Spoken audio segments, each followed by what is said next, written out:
আমাদের কাজ শেষে প্রজেক্টের বাহিরে এভাবে বাজার করতে হয় কিছু কিছু প্রবাসীদের। মানে তারা হয়তো এতটাই দূরে থাকে যে আশেপাশে কোথাও মানে বাজার টাজার কিছু নাই, এরকম গাড়ি দিয়ে এসে তারপরে বিক্রি করে এগুলো। এই তো এখানে মাছ আছে প্রায় অনেক পদের, দেখেন 7-8টা।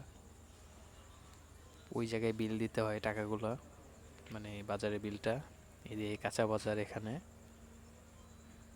এখানে যা আছে মোটামুটি সব কিছুই টাটকা পাওয়া যায়, যদিও দূরে স্থায়ী কোনো দোকান নেই, তারপরেও